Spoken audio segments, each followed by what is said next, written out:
this seminar, webinar.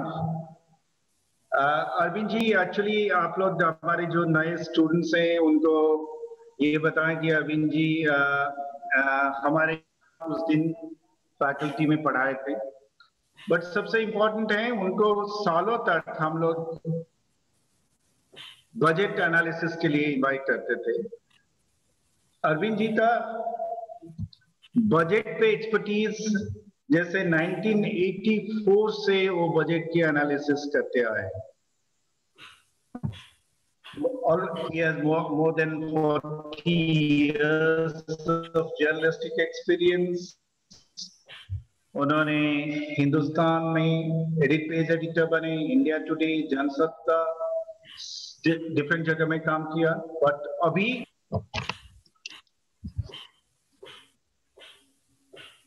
ये सब के बावजूद, ये सारे जर्नलिज्म एक्सपीरियंस के बाद अभी वो ऑथर बने।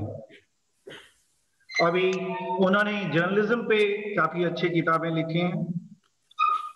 More than that, traditional harvesting system पे उन्होंने बहुत सारी चीजें लिखा। उन्होंने उनका माइग्रेशन पे राइटिंग्स बहुत मशहूर है। हाल में उन्होंने बहुत चर्चित किताबें लिखी हैं, गांधी चंपारण के ऊपर। ये सारे किताबें आप लोग जब इंस्टीट्यूट में आएंगे आप लोगों को पढ़ने का मौका मिलेगा। अभी हमने ये जो बुलाया कि should be something about the budget. आप लोगों ने देखा कि budget this year, large number of people have given it a vote 10 out of 10.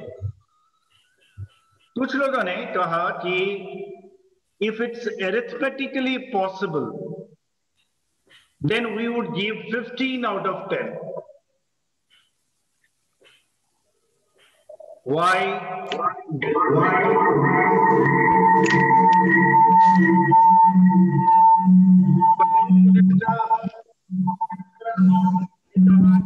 Budget like never before. But that is an opposition point of view.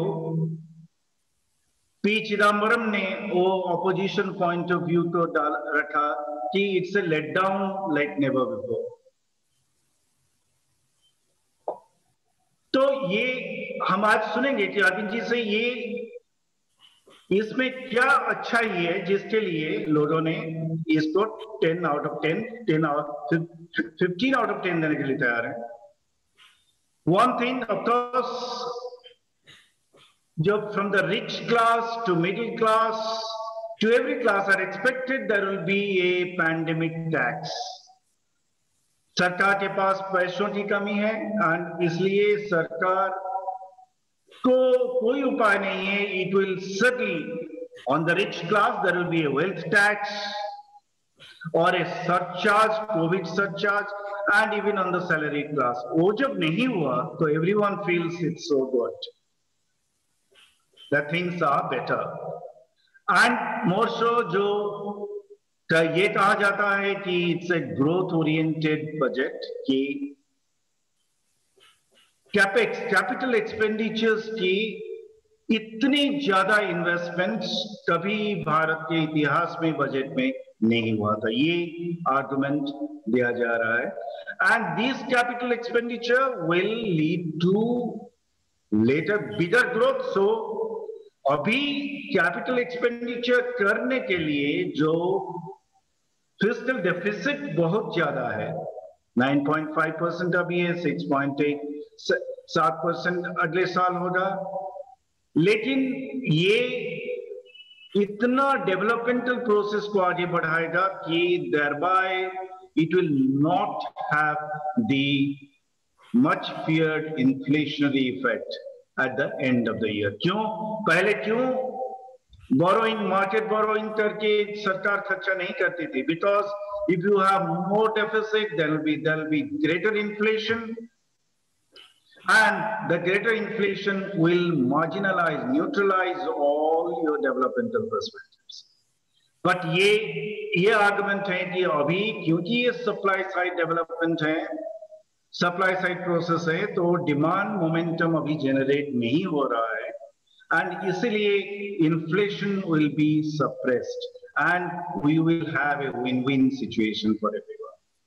लेकिन जो oppose कर रहे हैं उनका भी एक पॉइंट ऑफ व्यू है। जैसे आपने कल परसों सारे अखबारों में, जो बिजनेस स्टैंडर्ड में, इकोनॉमिक टाइम्स में, जो अच्छे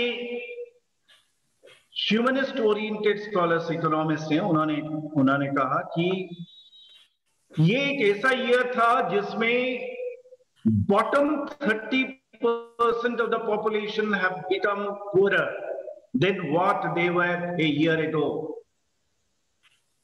And CMI के रिपोर्ट के मुताबिक we have millions of the people who are salaried class, professional class, who have been driven out of jobs.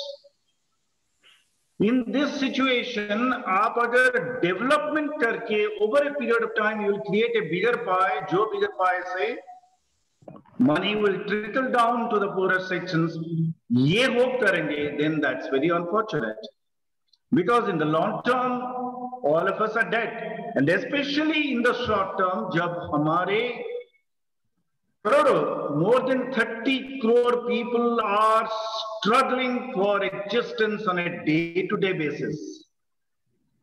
Survival का उनका इशू है, उनको डायरेक्ट बेनिफिट देना चाहिए था for next 6 months to 1 year. वो नहीं दिया गया। In this budget there no, आपने देखा फाइनेंस मिनिस्टर ने नरेगा का मेंशन ही नहीं किया पूरा बजट में, और नरेगा का जो total amount to 1/3 will not, we not creating a situation where rich will become richer, more capital technologies and companies will, and the smaller and women who are at the bottom decile would be completely destroyed in that process. That is the other logic. Where does Arvind Mohan find this budget? Over to Mr. Mohan. धन्यवाद मोहंती जी और दोस्तों। Budget पे पहली बात मैं शिकायत से ही शुरू करूं तो कोई मोहंती भी बुरा नहीं मानेंगे कि मेरा ये कहना है कि बजट अगर बच्चों को पढ़ाना है तो बजट के पहले पढ़ाना चाहिए, बाद में नहीं पढ़ाना चाहिए, क्योंकि बजट क्या है ये बाद का एनालिसिस उनके लिए उतना लाभ नहीं करता है जितना पहला करता है।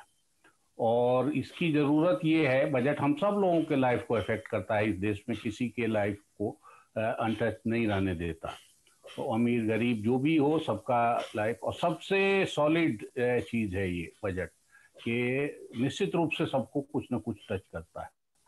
लेकिन दूसरी ओर बजट बहुत अनरियल भी है, उसमें सारे आंकड़े जो हैं वो सिर्फ ऐसे ही हैं, उसका कोई आंकड़ों का कोई मतलब, व्यवहारिक मतलब नहीं होता तब देखने में। क्योंकि अभी भी जैसे ये बजट हम 21-22 का की चर्चा करेंगे,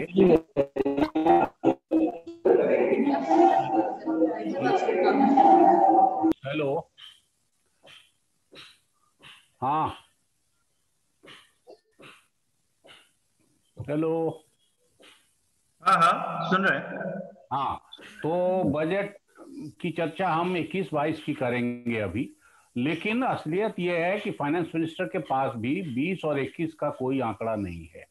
अभी भी वो फाइनेंशियल ईयर चल रहा है, तो सारे आंकड़े अभी फ्लूइड हैं, किस मद पे क्या प्रोविजन था और क्या खर्च हुआ है। एक बजट में रिवाइज एस्टिमेट देते हैं बार बार, और एक बार एक्चुअल देते हैं, और एक्चुअल की भी हालत ये है कि वो ऑलमोस्ट 2 साल पीछे चलता है।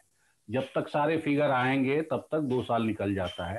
तो बजट में एक्चुअल और प्रपोज्ड और फिर जो बदलाव होता है उन सब का अलग अलग मतलब है, लेकिन कुल मिला के बजट काफी कुछ हवाई ही होता है, वो सॉलिड नहीं होता उसमें। तो इसलिए सरकार जो कहती है और जो करती है उसको समझना हो तो थोड़ा पीछे का बजट भी देखना चाहिए, या उनकी स्थिति देखनी चाहिए कि डिफेंस पे ज्यादा एलोकेशन कर दिया और अगली बार को खर्च में कम कर दिया। अभी भी हम देख रहे हैं कि मनरेगा पर पिछली बार काफी कम एलोकेशन था, लेकिन इस क्राइसिस में मनरेगा का बजट बढ़ गया। किसानों का बजट पिछली बार काफी था, उससे करीब 15,000 करोड़ रुपया कम खर्चे का अनुमान है, इसलिए इस बार के बजट में करीब 11,000 करोड़ और कम कर दिया। तो ये एक जगलरी है जो फाइनेंस मिनिस्टर करते हैं, हर फाइनेंस मिनिस्टर करता है, और ये एक असलियत भी है, क्योंकि कोरोना आ जाएगा ये कोई फाइनेंस मिनिस्टर प्रिडिक्ट नहीं कर सकता था बजट पेश करते हुए। तो क्या स्थिति होगी उसको रिस्पॉन्स सरकार को करना है, और उस हिसाब से फिर बजट में आगे पीछे होता रहता है। और हम सब लोगों को जो चीजें दिखाई दे जाती हैं वो चुनाव दिखाई दे जाता है। इस बार भी ये कहा जा रहा है कि बजट उन राज्यों पे ज्यादा दिया गया है जहां चुनाव होना है, क्योंकि वोट लेना है। वो एक असलियत है, वो उससे आप डिनाई नहीं करिए, लेकिन उससे ज्यादा बड़ा फैक्टर ये है कि इस बार वैक्सीनेशन पे 35,000 करोड़ रुपया दे दिया। इस बार अभी और क्या होगा, 35,000 करोड़ में भी वैक्सीनेशन नहीं होना है। वो बजट फिर बढ़ेगा या वो राज्यों के मत्थे छोड़ दिया जाएगा, या वैक्सीनेशन 2 लेवल पे होगा, कुछ लोगों को फ्री दिया जाएगा, कुछ को पेड वैक्सीनेशन लेना होगा। ये सब चीजें अभी क्लियर नहीं है, ये धीरे धीरे और सरकार के फैसलों से क्लियर होंगी। तो इन बातों पे बजट ये शिकायत मेरी महंती से है कि बजट क्या है, ये हम सब लोग खासतौर से जर्नलिज्म के बच्चों को अगर बताना हो तो बेहतर ये है कि हम लोग बजट आने से पहले एक चर्चा बजट पे करें, और उससे बजट को समझने के जो सूत्र हैं जो इतने साल में हम लोगों ने समझा है, या पहले से हमारे ये काम करने वाले समझते रहे हैं, उनको हम बच्चों को बताएं, जिससे वो बजट को समझ जाएं तुरंत। क्योंकि बाकी लोगों के लिए बजट तो एक कुछ बोझ बढ़ना, कुछ राहत मिलने का काम है। हम मीडिया के लोगों के लिए बजट जो है एक बड़ा अपॉर्चुनिटी है कि उस दिन का अखबार अगर आप देखेंगे, इकोनॉमिक टाइम्स देखिए, बिजनेस नेट देखिए, टाइम्स ऑफ इंडिया देखिए, हिंदुस्तान टाइम्स, जो बड़े अखबार हैं, टेलीग्राफ देखिए, तो आपको ये दिखाई देगा कि वो किस तरह से इसको लपकते हैं और किस तरह से इसको प्ले करते हैं, इस पार से उस पार। इकोनॉमिक टाइम्स और दिन इकोनॉमिक टाइम्स मैं नहीं पढ़ता पूरा, इसके बावजूद बजट के दिन छोड़ नहीं सकता, क्योंकि इस पार से उस पार तक बजट के डिटेल्स हर फील्ड के एक्सपर्ट को पूछ के और फिर उनकी राय लेके और फिर वहां उसको जगह दी गई है। बजट का मैसेज क्या है, बजट का सेंट्रल थीम क्या है, बजट किस इर्द गिर्द चल रहा है, बजट का नतीजा क्या होगा, ये हर तरह के प्रेडिक्शन उस दिन पहले एक अखबार में अगर देखना हो तो आप इकोनॉमिक टाइम्स देखिए, इस पार से उस पार तक आपको। और इकोनॉमिक टाइम्स हम ही को प्रोड्यूस करना है, हमारे जैसे लोग ही प्रोड्यूस कर रहे हैं। अगर आप चैनलों को देखें तो पहले सुबह उठने से लेके चैनल बजट की चर्चा पर शुरू हो जाते हैं, और फिर बजट आता है तो उसको प्रेजेंट करना और बजट पे कमेंट्री, और बजट के साथ ही आप देखेंगे उसी बीच शेयर बाजार कैसे आ रहा है, उसमें क्या रिएक्शन है, उस बीच कौन एक्सपर्ट आके कुछ बोल जा रहे हैं, उस बीच फाइनेंस मिनिस्टर की का इंटरव्यू मिल जाता है, या वो आपके चैनल को हो सकता है 5 मिनट का वक्त दे दें। उस दिन फाइनेंस मिनिस्टर सब बड़े अखबारों और चैनलों को कुछ कुछ वक्त देते हैं। तो हमको अंग्रेजी वो बोलती हैं, अगर हम हिंदी चैनल चलाते हैं तो हमको हिंदी वाला मंत्री चाहिए। तो आप अनुराग ठाकुर को देख रहे होंगे, अनुराग ठाकुर ने कई चैनलों को, तो इन सब लोगों को, पुराने फाइनेंस मिनिस्टर को बुला के ले आते हैं, क्योंकि वो थोड़ी ज्यादा बढ़िया राय देंगे, उनको मालूम है हर डिटेल्स। तो एज ए जर्नलिस्ट हमको बजट कवर करने के लिए क्या क्या करना होता है।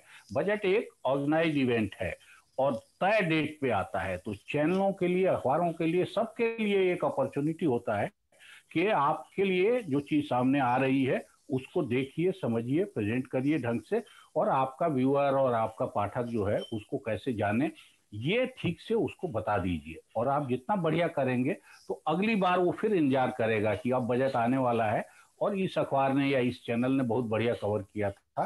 तो ये जो रेस है, इस रेस में आपको जगह ज्यादा मिलेगी। तो हम सब जर्नलिस्टों के लिए ये एक बड़ा अवसर है, काम सीखने का भी और सिखाने का भी। और मुश्किल ये है कि बजट, अब तो खैर मान लीजिए डिजिटल आ गया, नहीं तो एक जमाने में बजट हर ऑफिस में पहुंच जाता था, और A4 साइज जो आपका कागज है जो किताब के 2 पन्ने बनते हैं, A4 साइज में भी करीब 600 पेज से ऊपर का डॉक्यूमेंट ये है, उससे भी ज्यादा बड़ा बन जाता है। तो 600 पेज को पढ़ना और पढ़ के उसमें से चीजें निकालना, क्योंकि एलोकेशंस भी जो बजट के आते हैं वो इस अकाउंट से आ रहा है कि उस अकाउंट से आ रहा है, ये देखना, हर मिनिस्ट्री का एलोकेशन क्या आया है, पिछला क्या है, एक्चुअल खर्च क्या है, रिवाइज एस्टिमेट क्या है, ये सारा गणित समझ लेना उसमें से ये मुश्किल होता है। और कई अखबारों में मैंने देखा है और चैनलों में भी कि बजट डॉक्यूमेंट आके पड़ा रहता है और कोई खोलता नहीं, उसकी हिम्मत नहीं होती। और उस जमाने में, और अभी भी नेट पर आप देखेंगे तो आपको ये दिखाई देगा कि उस डॉक्यूमेंट के साथ एक छोटी पुस्तिका दी जाती है, एक बुकलेट दिया जाता है, जिसमें ये बताया होता है कि बजट कौन कहाँ क्या है, और थोड़े सरल और आंकड़े होते हैं कि कितना पैसा किस रुपए का कितना हिस्सा कहाँ से आया और कहाँ खर्च हो रहा। तो थोड़ा सरकार ये सब बताने की कोशिश वहां करती है, लेकिन बाकी काम हम ही सब लोगों को करना होता है। आज के तारीख में हम सब लोगों के लिए, मीडिया के लोगों के लिए खास तौर से ये राहत की बात हो गई है कि बजट 11 बजे पेश होता है।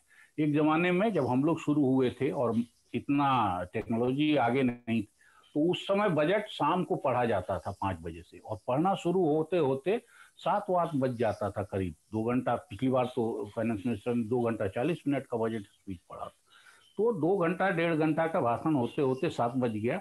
और 7 बजे अगर बजट आपको मिल रहा है सिर्फ स्पीच से, तो उसको समझ लेना, उसके डिटेल्स निकालना, और हम लोग कोशिश करते थे कि पूरा बजट स्पीच ही छाप दें, तो वो बजट स्पीच कंपोज कराना, फिर उसको छापना, प्रेस करना, ये बहुत मुश्किल, बहुत मारा मारी हुई रहती।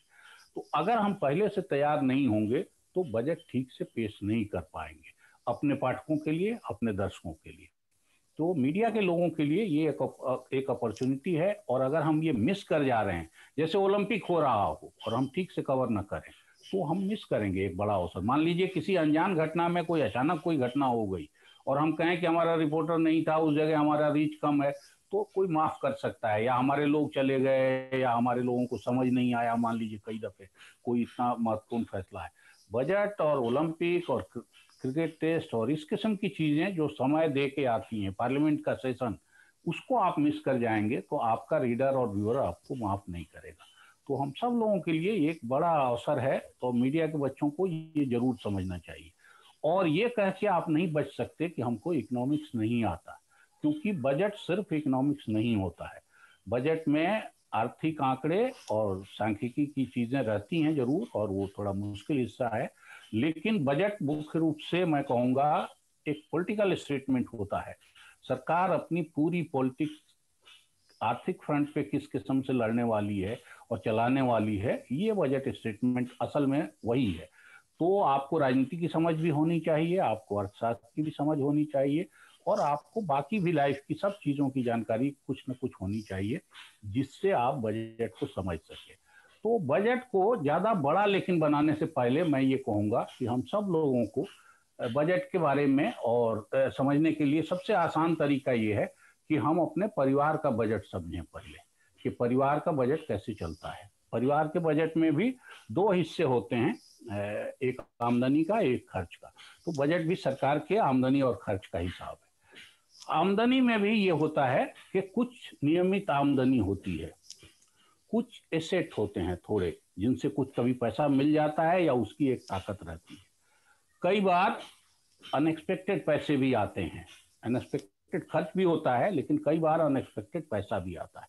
कई बार कुछ रेकरिंग पैसे आते रहते हैं जो सामान्य आमदनी का हिस्सा नहीं है। खेती बाड़ी जो कराता हो, या जिसका रिश्ता खेती से, उसको मालूम है कि किस खेत से कैसा प्रोडक्शन हो जाएगा, क्या हो जाएगा, ये सब चीजें बहुत तय नहीं होती हैं। तो एक निश्चित आमदनी रहती है, एक थोड़ी अनिश्चित आमदनी रहती है। बजट में भी कुछ चीजें रेवेन्यू के बहुत साफ सुथरे तय होते हैं, और एक अंदाजा है कि इतने टैक्स पेयर हैं तो इतना टैक्स आ जाएगा, अगर रेट ये रहा तो। अगर इतना प्रोडक्शन स्टील का होना है, या कारों का होना है, या किसी चीज का होना है, उस पर इतना % टैक्स है, तो हमको मोटा मोटा इतना टैक्स आ जाएगा। इतनी चीजें विदेश से आने वाली हैं, या पेट्रोलियम इतना खपत होता है, उतना पेट्रोलियम बाहर से मंगाएंगे, और उस पर जो कस्टम ड्यूटी लगाएंगे, एक्साइज लगाएंगे, उससे इतनी कमाई हमारी हो जाएगी। तो सरकार का एक अनुमान तो ये रहता है कि रेगुलर जो आमदनी होती है, ये परिवार की भी आमदनी में है और बाहर की आमदनी में भी, उसमें भी घट बढ़ होगा। नौकरी चली गई, नौकरी में वेतन की कटौती हो गई, कोई फैमिली का एक मेंबर रिटायर हो गया या उसकी नौकरी चली गई, तो फिर परिवार की आमदनी घट बढ़ होगी। उसी तरह से बजट की आमदनी में भी घट बढ़ होता रहता है। दूसरा हिस्सा खर्च का है। खर्च में हम सब लोग देखते हैं कि खर्च का एक बड़ा हिस्सा हम लोग को रेगुलर खर्चा करना पड़ता है। जैसे आप विद्यार्थी हैं और अगर नोएडा में रहते हैं, रहेंगे, अगर नहीं रहते हैं तो अब रहेंगे तभी पढ़ाई कर पाएंगे, तो आपको घर का किराया देना है, आपको ट्रांसपोर्ट का खर्चा उठाना है, आपको मेस का बिल देना है जहां आप खाएंगे पिएंगे, और किताबों कागज पे कुछ खर्चा करेंगे। कुछ हिस्से हमारे बजट का, और हर परिवार में इस किस्म का हिसाब है कि उसको राशन जरूर ले आना है, उसको दूध जरूर ले आना है, उसको एक नियमित खर्चा हर परिवार का है। लेकिन हम जानते हैं कि हर परिवार और हर गृहिणी और हर घर का मालिक अपनी सारी कमाई सिर्फ राशन पे और सिर्फ ट्रांसपोर्ट पे और इन तरह के खर्चे पे नहीं करता है, क्योंकि किसी दिन कोई बीमार हो सकता है, और जब बीमार होगा तो कहाँ जाएंगे। शादी, बच्चों की शादी आने वाली होती है, हर किसी को अंदाजा है कि परिवार में बेटे की या बेटे की शादी कब होने वाली है, और जब बेटी की शादी होगी, बेटे की शादी होगी, तो क्या खर्चा करना है ये एक दिमाग में है, तो उस खर्चे के लिए भी पैसे रखने होते हैं। फिर अचानक कोई मुकदमा हो जाए, कोई और चीज पहुंच जाए, तो इमरजेंसी खर्चे के लिए भी कुछ ना कुछ रकम रखनी होती है, क्योंकि उस वक्त आप कहाँ हाथ पसारेंगे, मिलेगा नहीं मिलेगा, और मिलेगा तो किस शर्त पे मिलेगा। आपको मालूम है कि मुश्किल स्थिति में कर्ज भी जो है वो ज्यादा महंगा होने लगता है। तो होशियार गृहिणी होगी या गृहस्थ होगा तो वो अपने खर्चे इसी तरह से करेगा कि कुछ खर्चे रेगुलर खर्चे के लिए नाम पर रखे। तो बजट में भी इसी किस्म के खर्चे हैं, प्लान और नॉन प्लान। नॉन प्लान खर्चे वो हैं जो रेगुलर खर्च सरकार को करना ही है। जितने कर्मचारी हैं उनका वेतन देना है, उनका इंक्रीमेंट लगेगा, उनके पीएफ का हिस्सा देना पड़ेगा, उनको साधन देना। अस्पताल का आदमी है तो उसको ग्लव्स नहीं देंगे आप, उसको आप मास्क नहीं देंगे, कुर्सी टेबल नहीं देंगे बैठने को, उसको पंखा नहीं मिलेगा, उसको इस किस्म की चीजें नहीं मिलेंगी। तो ऑफिस का मेंटेनेंस, स्टाफ का खर्चा, उसकी तनख्वाह, ये सब चीजें एक हर सरकार के लिए एक नियमित तय है कि इतना पैसा उसको इस पे जाता है। वो बढ़ता, हर साल कुछ ना कुछ बढ़ता जाएगा, क्योंकि सबका इंक्रीमेंट कुछ लगता है, कुछ लोग रिटायर होंगे, उनसे कुछ बचत होती है, तब तक नया आदमी बढ़ाना होगा। आमतौर पे सरकारी डिपार्टमेंट्स में काम बढ़ता भी है, तो नए स्टाफ की भर्ती होगी।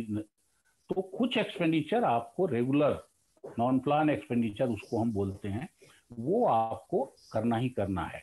तो अगर सरकार का खर्चा, फिर कुछ प्लान एक्सपेंडिचर होता है जो लंबे समय के लिए हम खर्च करते हैं, बिल्डिंग बनाते हैं, नया स्कूल बनाते हैं, नया अस्पताल बनाएंगे, नई फैक्ट्री लगाएंगे, नई सड़क लगाएंगे, बिजली का घर बनाएंगे। तो वो प्लान एक्सपेंडिचर का हिस्सा होगा कि जिसमें कुछ चीजें आगे बढ़ें, उसमें पैसा भी लगता है और उससे आगे के लिए अवसर बनेगा। क्योंकि उस अवसर में ये है कि रोजगार बढ़ेगा, उत्पादन बढ़ेगा, नए लोगों की जीवन थोड़ा बेहतर होगा। तो प्लान नॉन प्लान का मामला एक अलग है।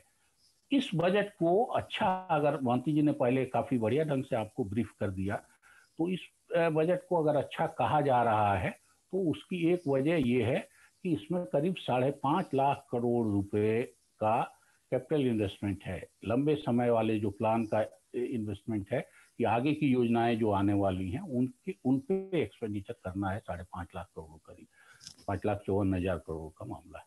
तो ये पैसा अगर आगे हमारे उत्पादन को, हमारी इकोनॉमी को आगे ले जाएगा, इसलिए ज्यादा वाह वाह हो रही है।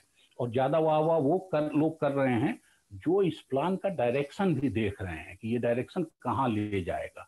ये मान लीजिए खेती में कोई इन्वेस्टमेंट की बात करता, कोई पशुपालन में करता, तो शायद इस किस्म का उत्साह नहीं दिखाई देता, क्योंकि मीडिया पे या जो हमारी जहाँ रीच है और जहाँ से हम रिएक्शन ले पाते हैं ज्यादा, वो ज्यादातर वैसे ही लोग हैं जिनको इन चीजों से, बिजली का उत्पादन बढ़ने से और बाकी चीजों से लाभ होगा। तो इस बजट का एक पॉजिटिव पॉइंट वो है कि 5.5 लाख करोड़ का कैपिटल इन्वेस्टमेंट होना है। जो अब सवाल ये है कि क्या ये इन्वेस्टमेंट करना था या करना जरूरी था, क्योंकि अभी जो दिखाई दे रहा है वो दिखाई ये दे रहा है कि करीब 1.5 करोड़ लोग बेरोजगार हुए हैं इस पेंडेमिक में। कितने लोगों की तनख्वाह घटी है, कितने लोगों के वर्क आवर बढ़ गए हैं, कितने लोगों को वर्क टू होम करना पड़ रहा है, इसका अभी आंकड़ा ढंग से आया नहीं है, लेकिन 1.5 करोड़ लोगों के बेरोजगार होने के आंकड़े हैं। और वापस जिनको काम मिल रहा है वो पहले की तुलना में कमजोर काम मिल रहा है। कमजोर ही नहीं मिल रहा है, कमजोर लोगों को ज्यादा मुश्किल हो रही है। जैसे 72% करीब पुरुष जो बेरोजगार हुए थे, काम मिलने में उनका हिस्सा 72% हो जा रहा है, तो औरतों का हिस्सा 28% ही रह गया है। इसका मतलब कि औरत जो री एम्प्लॉय हो रही है उसको और ज्यादा मुश्किल हो रही है। इसमें गांव और शहर का देखेंगे तो और फर्क दिखाई देगा।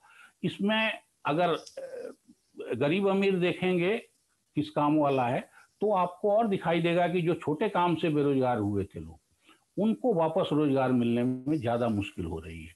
जो पढ़े लिखे और थोड़ा शहरी और थोड़ा इस किस्म के लोग हैं, वो कम तनख्वाह पे काम करने को मजबूर हो रहे हैं जरूर, लेकिन उनको काम मिल जाता है। लेकिन जो इस किस्म के लोग हैं अनस्किल्ड, और उनको ज्यादा मुश्किल आ रही है। तो बेरोजगारी की जरूरत थी क्या? हमने देखा, वित्त मंत्री ने खुद ये कहा कि करीब 27 लाख करोड़ का उन्होंने पैकेज दिया था इस कोरोना के दौरान। वो 27 लाख करोड़ के पैकेज का बहुत मामूली हिस्सा गया है राशन पे। अदरवाइज बाकी सारा हिस्सा जो है वो बैंकों से कर्ज और बड़ी कंपनियों को कैसे उधार देंगे, उसको क्राइसिस से कैसे निपटाएंगे, एमएसएमई के नाम पे भी दिया गया था छोटे और मझोले उद्योगों के लिए, सूक्ष्म उद्योगों के लिए, लेकिन उनका टेक ऑफ बहुत कम है, उनका पैसा बहुत ज्यादा उठा नहीं है। तो सारा जोर जो है उस समय भी, और उस 27 लाख करोड़ में से जो पैसा उठा है वो ज्यादा नहीं है। वो पैसा बजट के प्रोविजन था और सरकार ने ये प्रोविजन किए, लेकिन वो उठा नहीं है। इसीलिए फिर दोबारा पैकेज के अलग अलग किस्म के पैकेज और रिलीफ की जरूरत पड़ी है। तो जोर दूसरी तरफ है, जिनको तत्काल जरूरत है उनकी तरफ नहीं है। दूसरा एक पैकेज जो उस समय से चल रहा था, पिछले चुनाव के समय से कांग्रेस ने कहा था कि हम कितने करोड़ परिवारों को 7,500 रुपया हर महीना देंगे। तो एक उस तरह का था कि डायरेक्ट बेनिफिट दीजिए आप सब लोगों को, लोगों की जेब में पैसा जाएगा तो वो बाजार में खरीदारी करेंगे, वो आर्थिक गतिविधियां अपना शुरू करेंगे, तो उससे बाजार में और इकोनॉमी में जान आएगी। सरकार ने वो रास्ता इस बार नहीं चुना है, जबकि क्राइसिस के समय वो रास्ता कई दफे तुरंत फायदा करता है। सरकार ने एक लंबा वाला रास्ता चुना है जिसमें तत्काल ये मुश्किलें रहेंगी। अब ये तत्काल मुश्किलें कहाँ ले जाएंगी ये देखने की जरूरत है। एक डिस्ट्रेस का इलाका खेती का दिख रहा है, क्योंकि खेती में ये पहली दफे है कि इकोनॉमी का ग्रोथ निगेटिव हुआ है। और हर बार अब तक जितनी बार हुआ है, 62 में हुआ हो, 56 में हुआ हो, 72 में हुआ, 78 79 में हुआ, 4 दफे हमारी इकोनॉमी निगेटिव ग्रोथ में आई थी। तो उन चारों दफे या तो सूखा बड़ा पड़ा या फिर खेती फेल हुई। तो ये पहला अवसर है, एक क्राइसिस है, जब खेती का उत्पादन बढ़ा है और खेती ने ही अर्थव्यवस्था को सहारा दिया। इसके बावजूद इकोनॉमी गिरी है। कितनी गिरी है वो अनुमान भी अलग अलग हैं, लेकिन इकोनॉमी गिरी है। और किसान मिनिमम सपोर्ट प्राइस जो सरकार डिक्लेयर करती है कि ये मिनिमम है, उस मिनिमम पे बेचने की बेचैनी में है कि आप इंश्योर करिए कि हमको मिनिमम पैसा मिल जाए। लेकिन अभी तक वो लड़ाई चल रही है। तो हम सब लोगों को ये उम्मीद थी कि खेती के लिए कुछ ज्यादा हिस्सा दिया जाएगा, बेरोजगारों के लिए कुछ ज्यादा हिस्सा दिया जाएगा बजट का, कुछ डायरेक्ट बेनिफिट की योजनाएं आएंगी, और अमीरों पे कुछ किस्म के टैक्स लगेंगे, वेल्थ टैक्स लगे। वेल्थ टैक्स हटा लिया इसी सरकार ने, पहले जेटली जी ने हटाया था। तो वेल्थ टैक्स लगेगा। जैसे शेयर बाजार की कमाई, ये माना जाता है कि जनवरी से अभी तक की शेयर बाजार की कमाई करीब 13-14 लाख करोड़ रुपए की हो गई है, उसका मार्केट कैपिटलाइजेशन। तो अगर इतनी तेजी से वहां ग्रोथ हो रहा है, तो जो कमाई हो रही है उसका एक हिस्सा सरकार ले ले। इस बजट में उल्टा हुआ कि जो डिविडेंड का मुनाफा होना है उसको साल भर के लिए रोक दिया गया कि जब फाइनल डिविडेंड आएगा तभी उस पर टैक्स लिया जा सकता है, बीच में टैक्स नहीं लिया जाएगा। तो इस किस्म की चीजें की गई हैं कॉर्पोरेट लॉ में, कॉर्पोरेट इन्वेस्टमेंट में, कि दिशा इसकी लगती है कि अर्थव्यवस्था को तेज विकास, बड़ी कंपनियों के सहारे, बड़े इसके सहारे विकास की तरफ ही ले जाया जा रहा है। गांव, गरीब, किसान, बेरोजगार, इसकी चिंता कम की गई है। अब ये पॉलिटिकल मैसेजिंग का मसला नहीं रह गया है। ये एक जमाने में हम सब लोग देखते थे कि छोटी कार या साइकिल सस्ती हो जाए तो मानेंगे गरीब सपोर्टर है, और कार सस्ती हो तो कहेंगे कि नहीं ये तो अमीरों का है। अब ये माना जा रहा है कि अगर तेज ग्रोथ होगा तो फिर गरीबी तेजी से घटेगी। जो उदारीकरण का फेज है, उस फेज की एक बड़ी उपलब्धि ये मानी जाती है कि इसमें गरीबों की संख्या काफी तेजी से घटी। लेकिन ये गिनती समूचा अभी मैं कहूंगा कि अभी काफी ये इसको ठोस रंग रूप लेना बाकी है, क्योंकि जैसे ही आप कहते हैं कि मुल्क में गरीबों की संख्या घटी है, और इकोनॉमिक पॉलिसी को चलते करीब 30 साल हो गया इस इकोनॉमिक पॉलिसी को, तो इन 30 सालों में अगर गरीबों की संख्या घटते गई है और वो 60, 53, 54, 56% से लेके और 23% और 29%, अलग अलग आंकड़े अनुमान है, ये सब है, तो अभी यही सरकार जो इस कोरोना में जितने लोगों को राशन बांट रही है गरीब कह के, उनकी संख्या करीब 80 करोड़ है। अब 80 करोड़ लोगों को अगर आप राशन दे रहे हैं गरीब कह के, तो जो गरीबी का आपका क्लेम था वो कहीं ना कहीं कटता है। मैं इन सारे डिटेल्स पे आपको उलझाऊंगा नहीं, क्योंकि आपको लगेगा कि इतने आंकड़े और इन सबको कैसे संभाला जाए, तो वो मैं आपको नहीं ले जाऊंगा उस तरफ। मेरा ये कहना है कि जिस तरह से घर के बजट में दूसरा हिस्सा भी महत्वपूर्ण होता है, एक रेगुलर खर्च के अलावा एक लंबे समय वाला खर्च भी, बच्चों की पढ़ाई का खर्चा, घर बनाने का खर्चा, ये सब भी इन्वेस्टमेंट का एक हिस्सा है, वो रहता है। तो सरकार में एक वो संतुलन होना चाहिए। दूसरी चीज जो बजट में हम सब बच्चे लोगों को देखना चाहिए, जो मीडिया के लोग हैं, वो ये है कि टैक्सेशन बढ़ा है या घटा है, जीडीपी और टैक्स का रेशियो क्या है, सरकार हमसे ज्यादा पैसा लेने जा रही है या हमको कुछ पैसा देने जा रही है। हमारे यहाँ जीडीपी और टैक्स का रेशियो काफी गड़बड़ है और लंबे समय से गड़बड़ चल रहा है। इस बजट ने उसको नहीं छुआ है कहीं से। टैक्स जीडीपी रेशियो वैसे ही बदहाल है। इसका मतलब कि हम टैक्स ज्यादा वसूल सकते हैं, लेकिन सरकार उस तरफ जाने की हिम्मत नहीं कर रही है, क्योंकि वो अनपॉपुलरिटी भी बढ़ाता है, वो वोट की पॉलिटिक्स में मुश्किल करता है। तो आप, दूसरा ये है कि जो टैक्सेशन हमारे यहाँ होता है वो दो तरह का होता है, उसको समझने की जरूरत है। एक टैक्सेशन है डायरेक्ट टैक्स और दूसरा है इनडायरेक्ट टैक्स। तो मीडिया के विद्यार्थी के तौर पे हमको ये इकोनॉमिक समझना हो तो ये समझने की कोशिश करनी चाहिए कि इनडायरेक्ट टैक्सेस बढ़े हैं कि डायरेक्ट टैक्सेस बढ़े हैं। सरकार डायरेक्ट टैक्सेस जब लेती है तो उस दौर में ये होता है कि हमको मालूम है कि हम कितना टैक्स दे रहे हैं, और इनकम टैक्स देने वालों की अकड़ पे अगर आपको जरा भी अंदाजा हो कि किस अकड़ से वो बात करते हैं कि हम तो इनकम टैक्स पे ही हैं, वो आपको समझना चाहिए। लेकिन इस मुल्क में कोई भी आदमी ऐसा नहीं है जो टैक्स नेट से बाहर है, और ज्यादातर लोग और इकोनॉमी का ज्यादा हिस्सा, रेवेन्यू का ज्यादा हिस्सा इनडायरेक्ट टैक्सेस से आता है। इनडायरेक्ट टैक्सेस का मतलब एक किस्म से सरकार मुंह चुराते हुए पैसा लेती है, सीधे पैसा लेने मांगने की जगह बगल से हाथ से पैसा निकालती है। चाय की पत्ती पे, बीड़ी पे, इस किस्म की चीजों पे, छोटी छोटी चीजों पे सरकार टैक्स वसूलती है। तो इनडायरेक्ट टैक्सेस का हिस्सा अगर बढ़ रहा है रेवेन्यू में, तो आप मानिए कि ये थोड़ा ठीक नहीं है। डायरेक्ट टैक्सेस बढ़ेंगे तो फिर उससे नागरिक भी थोड़ा ज्यादा कॉन्शियस होगा, और उसका लाभ घाटा जो होना है सरकार अपना उठा सकती है, ये हिम्मत वो दिखा रही है। तो अगर टैक्सेशन में बदलाव होता है, टैक्स सिस्टम और हर में कुछ ना कुछ टैक्सेशन, इस बार बहुत कम छेड़छाड़ की गई है, इसके बावजूद आप देखेंगे कि कस्टम और एक्साइज के नाम पे और इस पे कई चीजों में काफी फर्क आ गया, और सोना सस्ता हो गया। सबसे ज्यादा जो चर्चित रहा वो सोना सस्ता हुआ है। तो सोने से क्या दिक्कत थी और सोना सस्ता होने से किसको फायदा होगा, ये भी गौर करने की चीज है।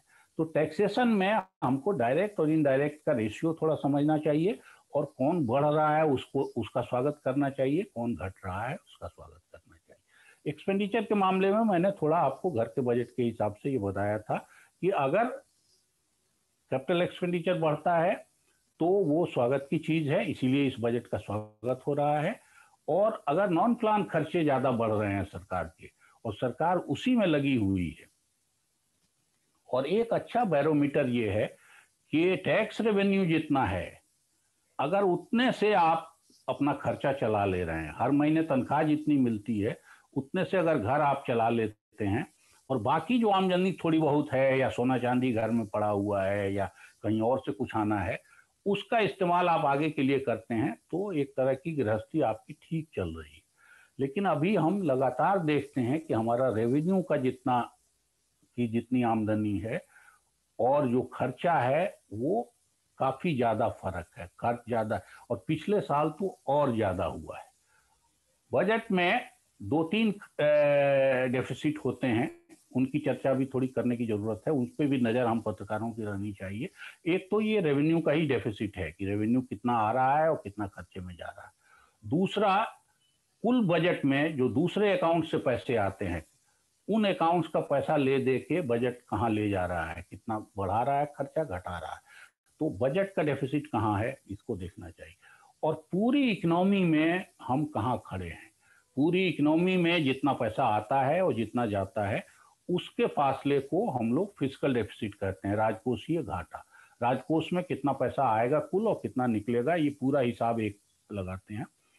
और इस बार वो सेंटर का ही राजकोषीय घाटा करीब 15% है, जो आम तौर पे 3-4% के ऊपर जाते ही हाय हाय मचना शुरू हो जाता है। तो ये पहली बार है कि 15% डेफिसिट के बाद भी फाइनेंस मिनिस्टर ने इस बजट में 6.8% का फिजिकल डेफिसिट रखा है खुद से, कि फिजिकल डेफिसिट रहेगा। अरुण कुमार जैसे इकोनॉमिस्ट जो हैं बड़े, जिन्होंने लगातार इकोनॉमी पर काम किया है काफी, उनका अंदाजा है कि राज्यों का घाटा अगर हम जोड़ लेंगे और पीएसयूज का घाटा जोड़ लेंगे, जो सार्वजनिक उद्यम है उनका, तो ये घाटा करीब 15% हो सकता है।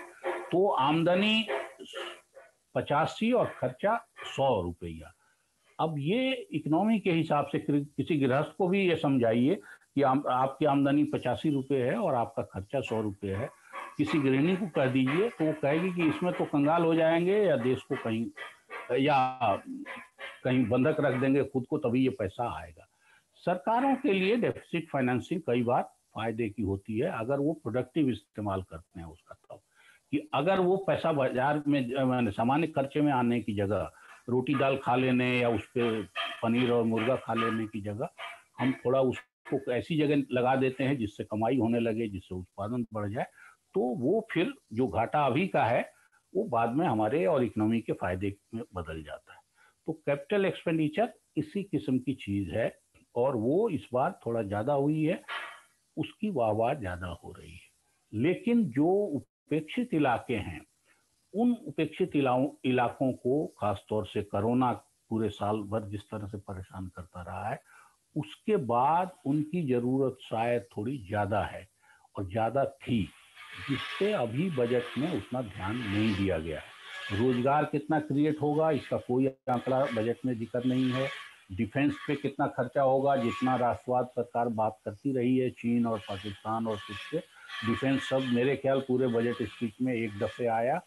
मनरेगा के बारे में, जिस मनरेगा ने इस इमरजेंसी में मदद की है ग्रामीण गरीबों की क्या हालत थी, माइग्रेंट्स की, वो सब ने देखा है। तो उन सब के लिए किसी किस्म की योजना बनाना, उनके लिए किसी किस्म की राहत देना। उनके घर में राशन पहुंचा है जरूर सबके यहाँ इस बार, वो बहुत बड़े पैमाने पर हुआ और अच्छा हुआ, लेकिन वो राशन खा पी के वो खत्म करते हैं, वो इकोनॉमी में फिर वापस किसी भी किस्म से नहीं आता है। आदमी फिट रह गया, उसकी जान बची रही, इतने ही उसका इमरजेंसी का लाभ है, वो किसी तरह से इकोनॉमी में वापस नहीं आता है।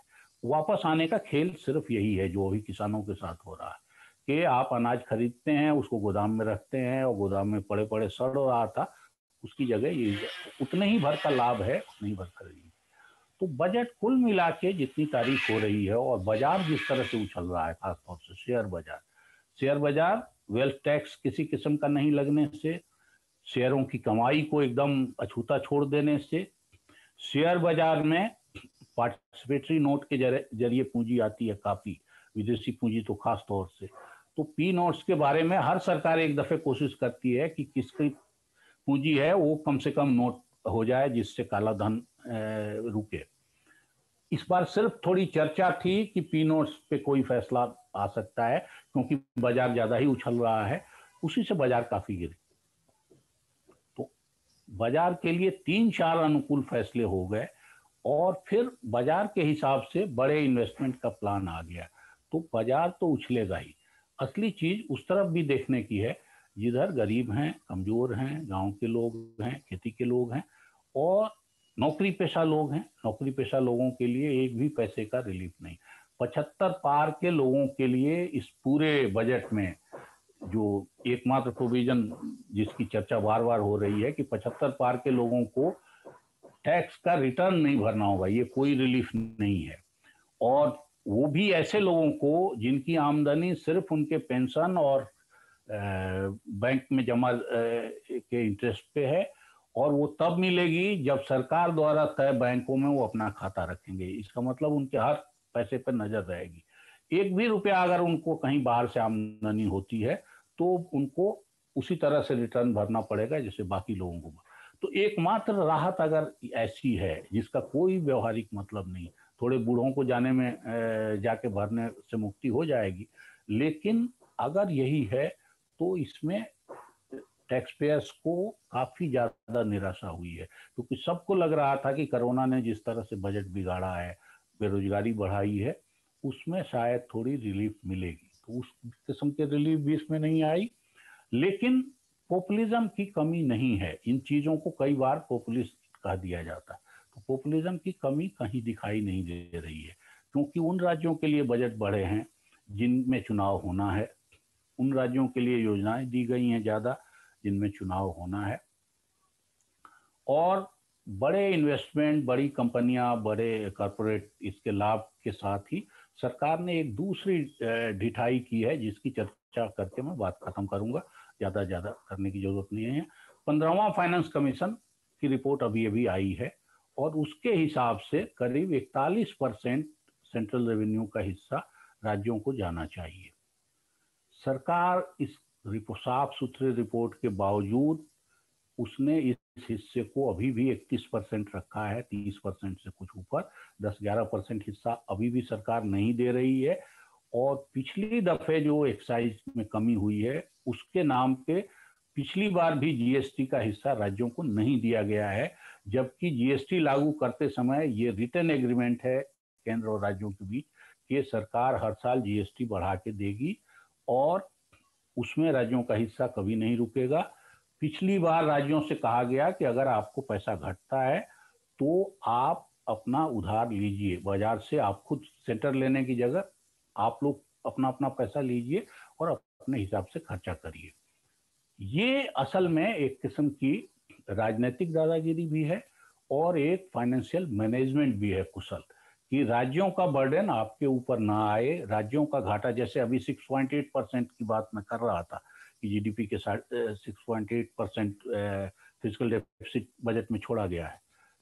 अगर राज्यों के घाटे को जोड़ लेंगे तो ये फिगर काफी बड़ा हो जाएगा। जो 15% तक की बात अरुण कुमार जैसे लोग कह रहे हैं तो वो काफी बढ़ जाएगा। तो उस इम्बेरसमेंट को बचाने के लिए राज्यों के जिम्मे चीजें छोड़ दी जाती हैं, मर दी जाती हैं।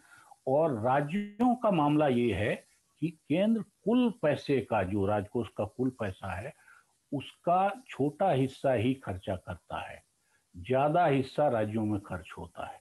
और वहाँ का मिसमैनेजमेंट सेंटर से भी ज्यादा है क्योंकि वहाँ और कुशल लोग हैं और वहाँ राजनीतिक दबाव और ज्यादा होते हैं। तो राज्यों का मिसमैनेजमेंट केंद्र न संभाले और उनका हिस्सा 10% ज्यादा ले ले और अपनी जवाबदेही कम करे, ये भी इस बजट में दिखाई देता है।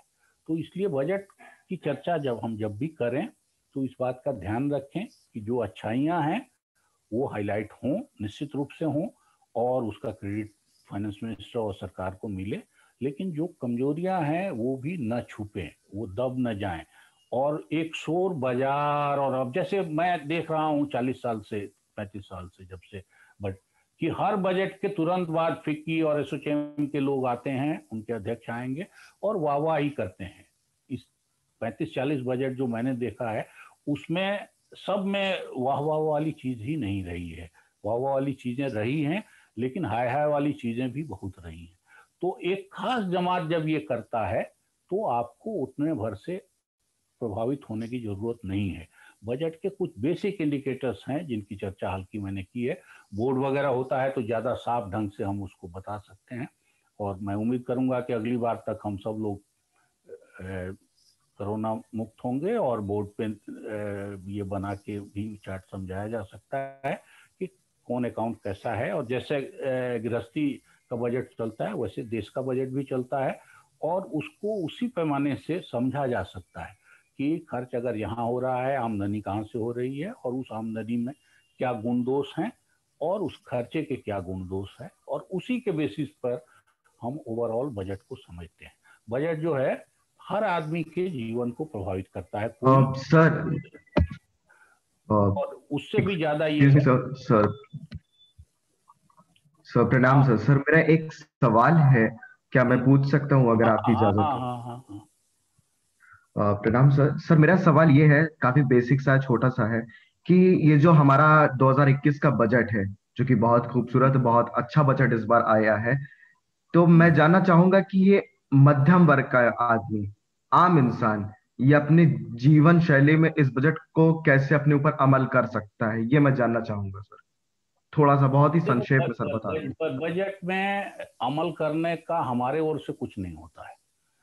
बजट में हमारे ओर से सिर्फ अपना इनकम टैक्स रिटर्न भरना और टैक्स बचा लेना, इतनी ही होशियारी हम कर सकते हैं। इसके अलावा हम कोई होशियारी नहीं कर सकते।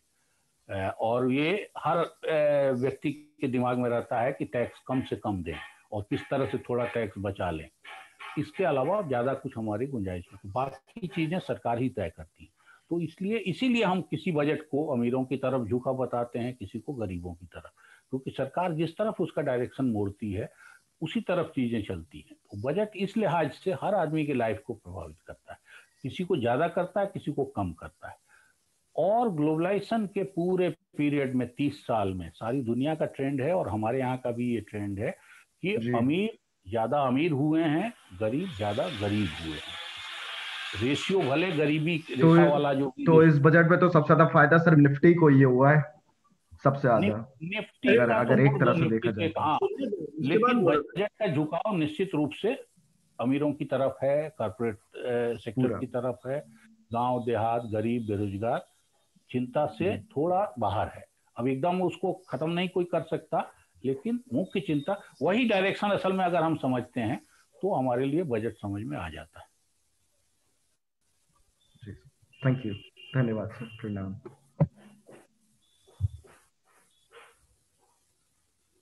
तो अरविंद जी, आपने जो ये अपने बात में 3-4 बार चर्चा की कि देयर वाज ए एक्सपेक्टेशन कि वेल्थ टैक्स शायद लग सकता है।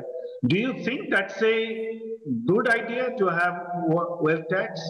बहुत लोगों का ये कहना है कि वेल्थ टैक्स अगर लेवी किया जाएगा तो that will have A negative effect in terms of growth and development. नहीं हटाया तो इसी आर्गुमेंट पे गया है कि वेल्थ टैक्स, और उसमें कैलकुलेशन की दिक्कत है, वसूली की दिक्कत है। लेकिन आप वेल्थ की गिनती ही नहीं करेंगे इनकम में या किसी की आर्थिक हैसियत में, ये तो इकोनॉमिक्स के लॉजिक के खिलाफ है।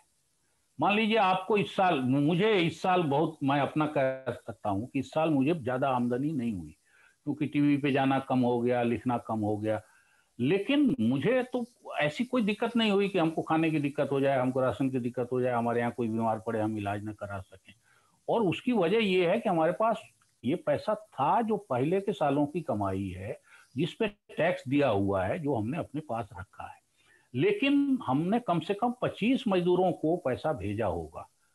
उनको तो 15 दिन जैसे लॉकडाउन हुआ, वो बेचारे फोन करने लगे, चुना जिसने हमारे घर में किया कि साहब दिल्ली में पड़े हुए हैं, खाने का कुछ भी नहीं है, तो उसको पैसा दिया। लुधियाना में हमारे गांव के मजदूर पड़े हुए थे, उनको भेजा, एक बार नहीं दोबारा भेजा, क्योंकि एक बार 15 दिन का राशन उनको दिलवाया तो फिर उनका फोन आ गया कि इस 15 दिन में भी कुछ नहीं सूझा, हमको तो काम ही नहीं मिल रहा है और हम खाएंगे कैसे और जाएंगे घर कैसे। तो वेल्थ टैक्स कोई सुनने की चीज नहीं है। तो आमदनी है, आपके पास वेल्थ है, तो वो किसी न किसी तरह से इकोनॉमिक कैलकुलेशन में आना चाहिए। और वो कैलकुलेशन कैसे होगा और वेल्थ पे किस किस्म से टैक्स लगाया जाएगा, या अमीरी टैक्स, गरीबी टैक्स, खर्च का टैक्स, ये बड़े मसले हैं, छोटा मसला नहीं है। लेकिन इस बार जिस किस्म से वेल्थ दिखा है, वेल्थ का असर दिखा है, शेयर बाजार के लिए भी मैं कह रहा था कि 1 महीने में, 1.5 महीने में 13-14 लाख करोड़ रुपए बाजार में बढ़ गए उसका कैपिटलाइजेशन। अब वो पैसा तो किसी की जेब में जाएगा या गया है, और उसको आप छोड़ दे रहे हैं। और जो नौकरी पेशा आदमी है या 75 पार का आदमी है, उसकी आमदनी 1 रुपया हो फिर आपके इस रिलीफ से बाहर हो जाए, तो उस तरह के फैसले लेने के पहले सोचना हो। लेकिन अभी वो सर आप एग्जीक्यूट हुआ है अराउंड 55,000 पॉइंट्स, वो एग्जीक्यूट हुआ है शेयर बाजार एग्जीक्यूट में। हुआ जी 55,000 पॉइंट्स निफ्टी आज, एसआर और शेयर मार्केट में। नहीं आज, आज की बात नहीं कर रहा, आपने कहा ना कि अभी शेयर बाजार एग्जीक्यूट हुआ है और इतने में पैसा छुआ है और एक एक पैसा की आमदनी बच रही है, लोग अपने हाँ अंदर भी हाँ रख रहे हैं हाँ पैसा। हाँ हाँ उसमें हाँ। सर तो देखिए 55,000 का पॉइंट सर एग्जीक्यूट भी हुआ है उसमें।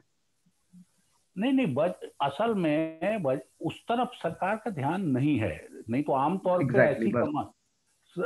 आमतौर पे ऐसी कमाइयों का हर पॉइंट सरकार ने टच किया है। जैसे पीएफ का बहुत होशियारी का फैसला है कि जो पीएफ में कंट्रीब्यूट ज्यादा करते हैं, 2.5 लाख से ऊपर इंटरेस्ट होगा तो हम फिर उस पर टैक्स लगा देंगे।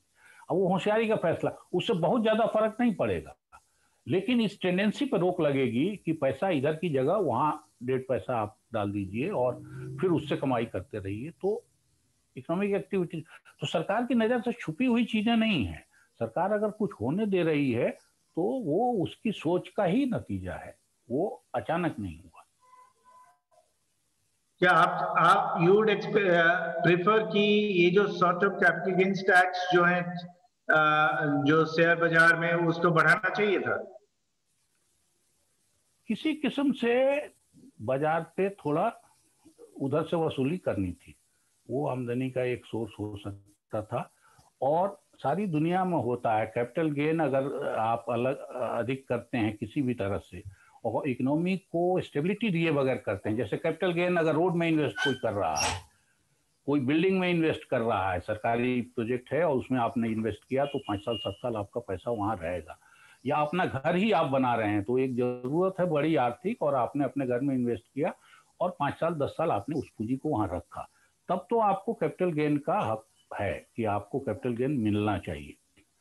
लेकिन आप अभी पैसा सट्टा, अगर बिल्डिंग पे ही, हाउसिंग पे ही सट्टा लगना शुरू हो जाता है कि एक 25 मकान खरीद लिया और फिर उसको बेच के निकल गए, तो अगर वो सट्टा आप लगाने लगते हैं तो फिर आपको टैक्स देना चाहिए, क्योंकि वो कमाई आप आर्थिक जरूरत से ज्यादा अपनी, सिर्फ अपनी कमाई के लिए कर रहे हैं।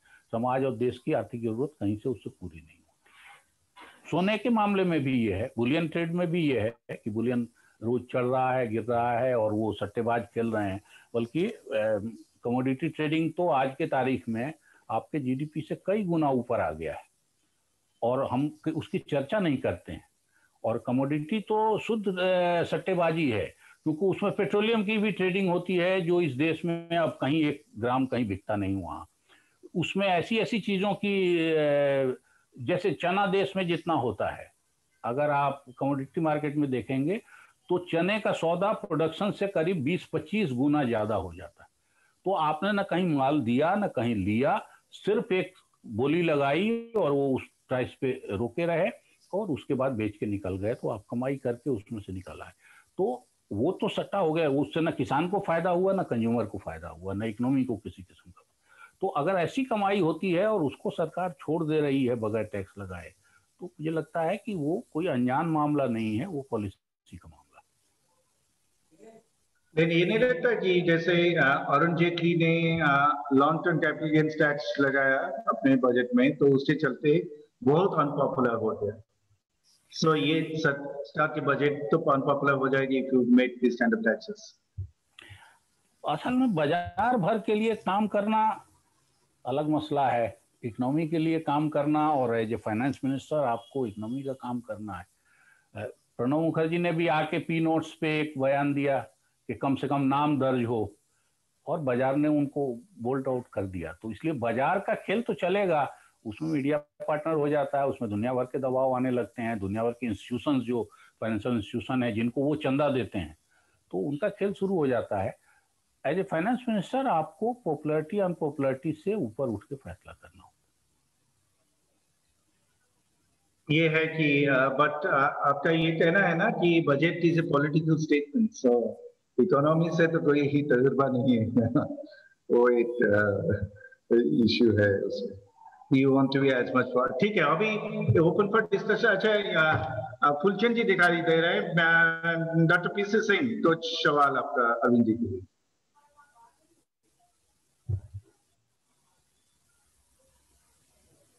आपका म्यूट है, म्यूट है, म्यूट, अनम्यूट करिए।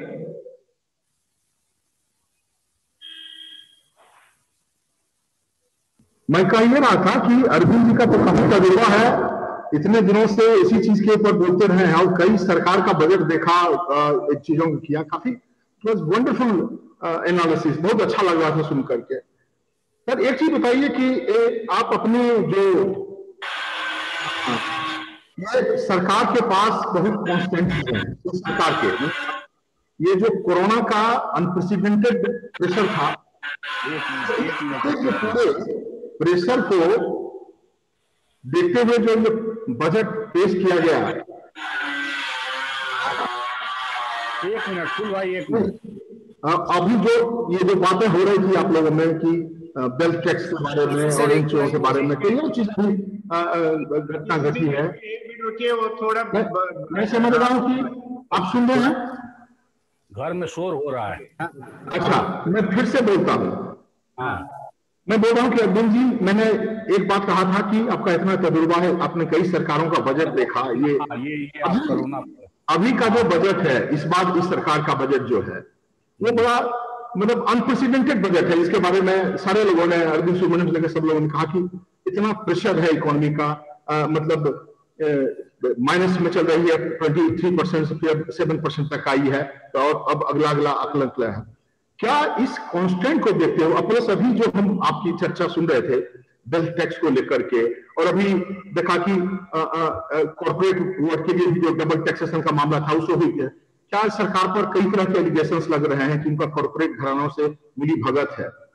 क्या, मैं मानता हूं सरकार के ऊपर इन लोगों का भी प्रेशर होता है, क्या सरकार इस तरह का प्रेशर को मतलब एडजस्ट करते हुए आपकी नजर में इससे कुछ और अच्छा कर सकती थी, जिसमें कि जो गरीबों के लिए एम्प्लॉयमेंट का ज्यादा होता, और ज्यादा खेती में? ठीक है, अभी सबसे तो बड़ी बात है, कई बार हम लोग पढ़ते रहते हैं चीजों के बारे में, जानते रहते हैं कि ग्रोथ का जहां तक सवाल है ना, ये जीडीपी जीएनपी वगैरह का आंकड़ा देख करके तो बड़ा मुश्किल है कहना ग्रोथ का। भाई जब आम आदमी जो है रिक्शा वाला, उसको उसका पेट नहीं भर पा रहा, उसको क्या मतलब है जीडीपी जीएनपी से? तो वो जो आंकड़ा है, तो क्या इस तरह का जो इससे कुछ और बेहतर हो सकता था? और दूसरी बात है कि आपने इतने बजट देखा, इतने सरकार का, जो आपकी जिस मूल्यों से आप जुड़े रहे हैं, तो आप उसको कितना रेटिंग देते हैं आप? क्या ये सरकार इससे बेहतर बजट कर सकती थी और नहीं कर पाई? क्या कॉन्स्टेंट है, कहां पे ये प्रेशर था इसके ऊपर? देखिए, इकोनॉमिक क्राइसिस, पैंडेमिक जो भी होते हैं वो एक हमारे लिए मुश्किल पैदा करते हैं, लेकिन वो अपॉर्चुनिटी भी पैदा करते हैं।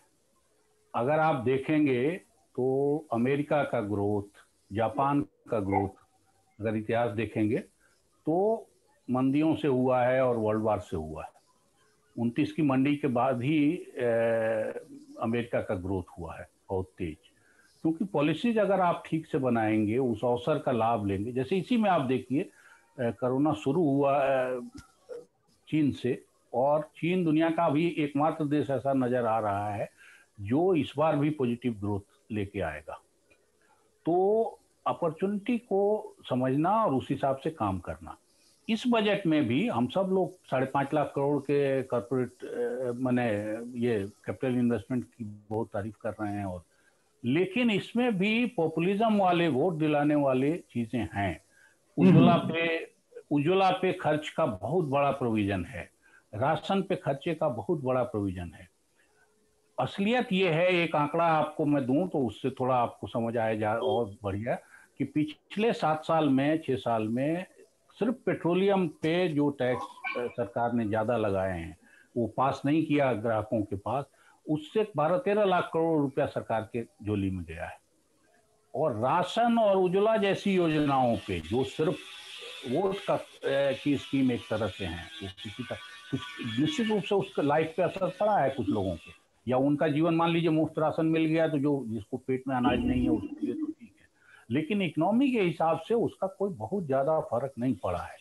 और इन सारी योजनाओं पे भी ठीक उतनी ही रकम खर्च हुई है जितनी पेट्रोलियम पदार्थों के टैक्सेशन से सरकार ने वसूला है। और सरकार की जो योजनाएं अपनी हैं बड़ी, चाहे पार्लियामेंट बनवाने की हो नया, या प्रधानमंत्री के लिए प्लेन खरीदने का, इस किस्म की किसी योजना पे कोई कटौती नहीं हुई है। तो मुश्किल सिर्फ गरीबों के लिए हो, कमजोरों के लिए हो, और आप कॉर्पोरेट सेक्टर के लिए इतने किस्म के लाभ दिए जा रहे हैं, तो डायरेक्शन अच्छे की तरफ नहीं दिखाई दे रहा है। और सारे ग्लोबलाइजेशन और लिबरलाइजेशन के बावजूद इकोनॉमी का ग्रोथ हुआ और डेवलपमेंट हुआ है इस देश में, इसके बावजूद 80 करोड़ लोग आप खुद मान रहे हैं कि उनको अभी राशन देने की जरूरत है, वो गरीब हैं। तो फिर आपको अपनी पॉलिसी के डायरेक्शन पे भी सोचना चाहिए कि वो किस दिशा में चीजें जा रही हैं और क्या हमको उससे अलग करना है। और उससे अलग करने की जरूरत दिन पर दिन मैं कहूँगा बढ़ती जा रही है। अभी जो उपाय हुए हैं उनसे उसका समाधान हो जाएगा, मुझे बहुत ज्यादा नहीं लगता। Thank you. अच्छा, सिंधु झा जी हैं। सिंधु, अरविंद जी आपके पुराने मित्र हैं, उनको सवाल करें। सर प्रणाम सर, मैं तो सुन रहा था हमेशा की तरह, बहुत बढ़िया ये शिक्षक के रूप में बताया उन्होंने। इतना जटिल प्रश्न को इतना सरल तरीके से बताना भी एक बहुत बड़ा हुनर है, और इतने जटिल प्रश्न को इन्होंने जो बताया है। और एक दो चीज इन्होंने जो कहा है उसमें मैं सवाल क्या पूछूं, लेकिन मुझे भी लगता है जिसे कॉर्पोरेट वर्ल्ड के तरफ झुकाव ज्यादा हमें भी ये लग रहा है। मैं एक छोटा सा एग्जांपल दूंगा, शायद आपने शायद इसको टच नहीं किया है। जैसे इंफ्रास्ट्रक्चर में डिसइन्वेस्टमेंट की बात, तो इन्होंने इसमें इस बार इसमें एक चीज और जोड़ दिया है, जो पाइपलाइंस है। इन्होंने, कल मैं निर्मला सीतारामन को सुन रहा था एक चैनल पे, वो इंटरव्यू दे रहे थे, तो उन्होंने कहा कि ये जो आपका डिसइन्वेस्टमेंट का जो प्लानिंग था, ये पिछले बार भी नहीं रहा, वैसे एयर इंडिया नहीं बिका आपका और ये सब नहीं बिका था, आपने ये लक्ष्य रखा है। और 5.5 करोड़ जो आपने दिया है, तो दो चीजों से ये पूछा कि भाई ये कहाँ से आप लाएंगे पैसा, तो उन्होंने कहा कि मैं मार्केट बोरो करूंगी, आरबीआई के साथ बैठूंगी, उनसे बोरो करूंगी और तमाम चीजें, ये कहा कि उन्होंने इवेट किया एक तरह से, लेकिन उनके पास जवाब नहीं था। लेकिन एक चीज उन्होंने कहा कि जितने भी आइडल हमारे नॉन परफॉर्मिंग एसेट्स हैं, यानी निष्क्रिय है, जो हमारे उधार गाय नहीं है, अनप्रॉफिटेबल एसेट्स, तो सवाल उनसे ये पूछना चाहिए, जो एंकर उनसे ले रहा था, उनको ये पूछना चाहिए कि दो पाइपलाइंस को, इंडियन ऑयल कॉर्पोरेशन के पाइपलाइंस को आप क्यों बेच रहे हैं?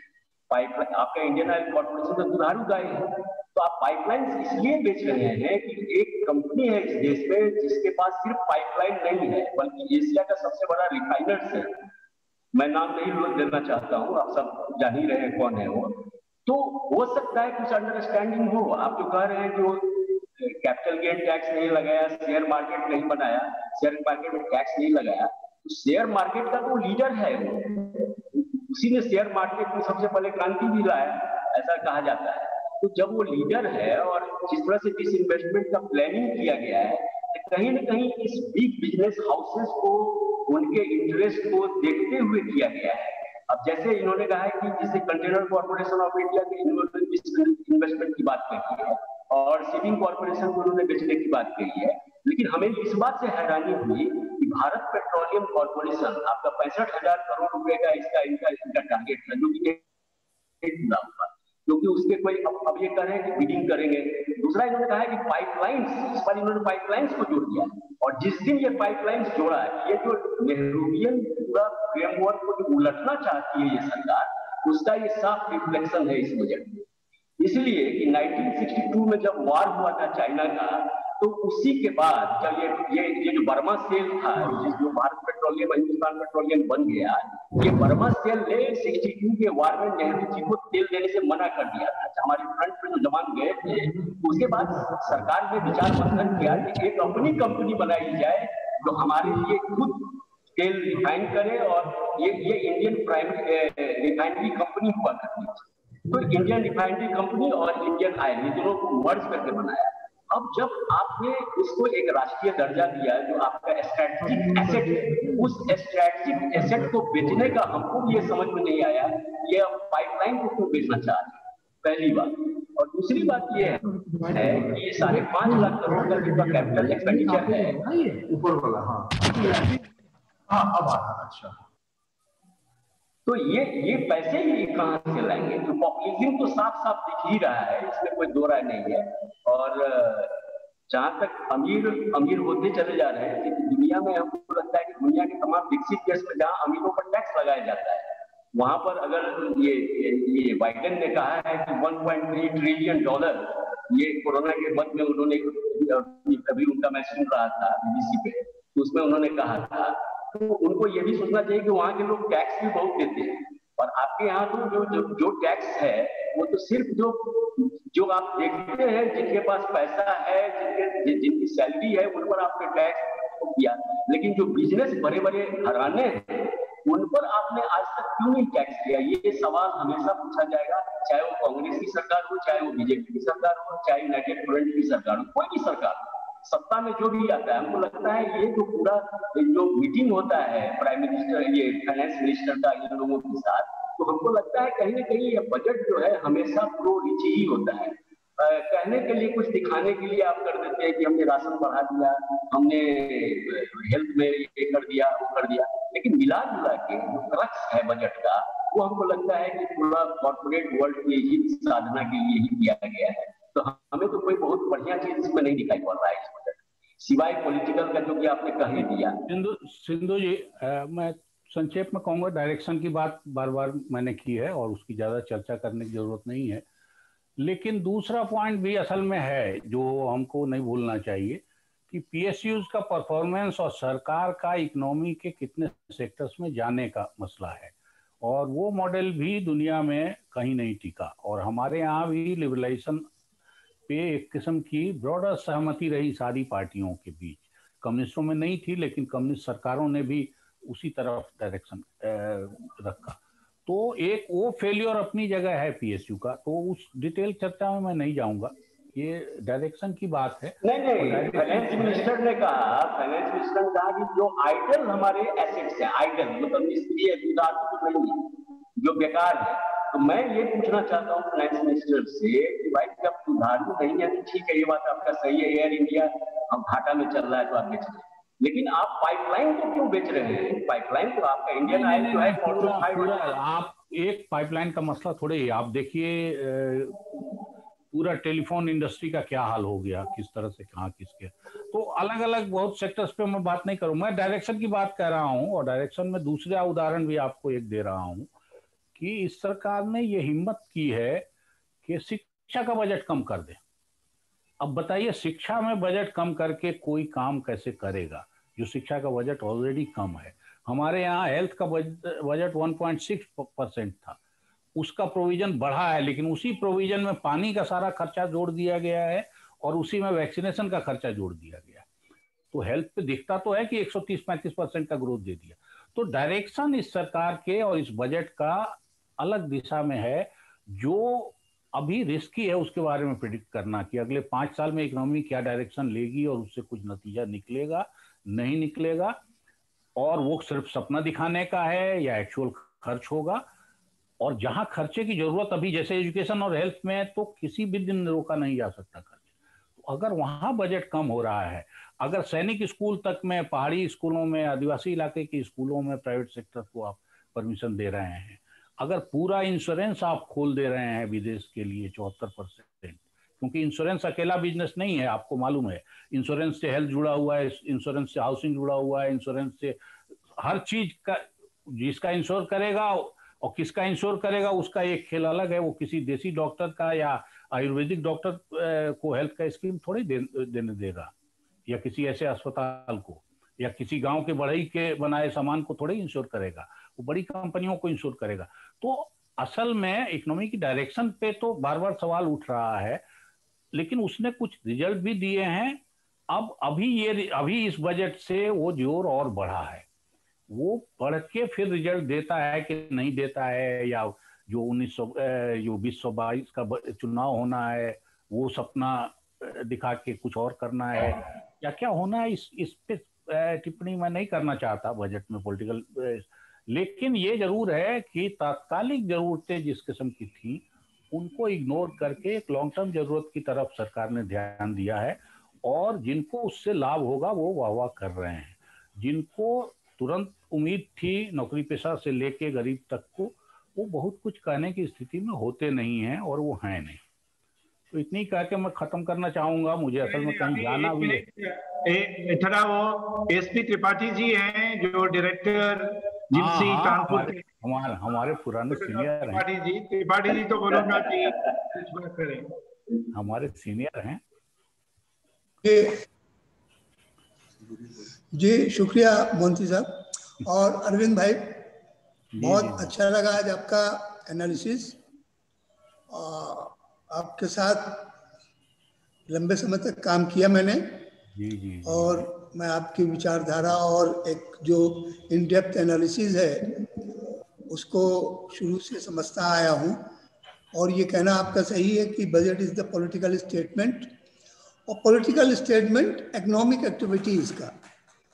और मैं सिर्फ इसमें इतना ही कहना चाहूँगा, क्योंकि वो टाइम बहुत कम है उन चीज़ों को लेके, कि इसका एंड रिजल्ट क्या होने वाला है इस बजट का, whether it is going towards आत्मनिर्भर भारत और ना। और ये कसौटी पूरी गवर्नमेंट की होगी। चैलेंजेस बड़े हैं, लेकिन इन्हीं चैलेंजेस और क्राइसिस के दौरान पूरे देश ने, मैं गवर्नमेंट की बात नहीं कर रहा, गवर्नमेंट एक फैक्टर है, लेकिन पूरा देश, पूरी एक्टिविटी, इकोनॉमिक एक्टिविटीज़ या जो भी होती हैं वो पूरे देश की कुल मिलाकर के होती हैं। तो पूरे देश ने इस क्राइसिस के दौरान ये दिखाया है कि वो क्राइसिस से निकलना जानता है। कोरोना का लेकर के हो, वैक्सीनेशन को लेकर के हो, वैक्सीनेशन बाहरी देशों को इंपोर्ट की जा रही हो, डोनेशन में मुफ्त में दिया जा रहा हो, अल्टीमेटली इन सारी चीज़ों को भी उस बजट के एक हिस्से से तो देखा जाना चाहिए। दूसरा जो सबसे बड़ा इशू इस समय ये है कि हमारी एग्रीकल्चर फंड सेक्टर में क्या होने जा रहा है, क्या ये बेहतर होने जा रहा है या नहीं बेहतर हो पाएगा। तो ये आत्मनिर्भर भारत और एग्रीकल्चर सेक्टर, ये दो बड़े ऐसे इशू हैं जो इस बजट की असलियत एक साल में बताएंगे। लेकिन मुझे लगता है कि कुछ, जैसा आपने भी अभी कहा कि कारपोरेट सेक्टर को लेकर के या इनकम टैक्स को लेकर के, तो मैं ये निजी तौर पर मानता हूँ, आपने भी जिक्र किया कि सीनियर सिटीजन पेंशनर को ब्याज और इनकम वाली उनकी पेंशन की, देखिए छोटे छोटे स्टेप हैं लेकिन रिलीफ मिल रहा है। कानपुर शहर की अगर बातचीत की जाए तो आज ही मैं पढ़ रहा था कि यहाँ 4,500 लोगों को रिलीफ मिलेगा। अब ये कहीं ना कहीं तो क्राइटेरिया आएगा ही कि इसके बाद वालों को पे करना पड़ेगा। अगर नहीं पे करेंगे तो आप अपना रेवेन्यू जनरेट कैसे करेंगे। अभी बड़े इश्यूज हैं इनमें कि पैसा किन पे, अमीरों पे लगना चाहिए। ये एक आइडियोलॉजी होगी कम्युनिस्ट की कि नहीं अमीरों को, कुछ लोग कहेंगे नहीं पुअर को। अब क्या होगा, ये तो गवर्नमेंट ने किया है और ये अगले 6 महीने मुझे जो लग रहा है कि 6 महीने ये एक डायरेक्शन, जो आप बार बार डायरेक्शन की बात कह रहे हैं, बिल्कुल मैं भी उसी से पूरी तरह सहमत हूँ। ये 6 महीने अगले डायरेक्शन बताने लगेंगे कि बजट गड़बड़ जा रहा है कि ठीक जा रहा है। प्राइम मिनिस्टर ने पहले ही हिंट दे दिया था कि इस बजट को 4-5 मिनी बजट की के संदर्भ में देखा जाना चाहिए। तो जब हम बजट की डिस्कशन करें तो पैसा कहाँ से लाएंगे? अभी आपने कहा कि 6.67% डेफिसिट की बात आ रही है, और अगर स्टेट को मिला लें और सारी चीज़ों को तो इट विल अमाउंट टू 15%। तो अल्टीमेटली पैसा आएगा कहाँ से? अभी निर्मला सीतारमण की एक इंटरव्यू की बात हो रही थी, मैं भी जानता हूँ, एक टीवी पर वो बोल रही थी, तो उन्होंने बिल्कुल सही कहा ये कि हमने कोशिश की और हम मार्केट से बारो करेंगे। तो अभी सारी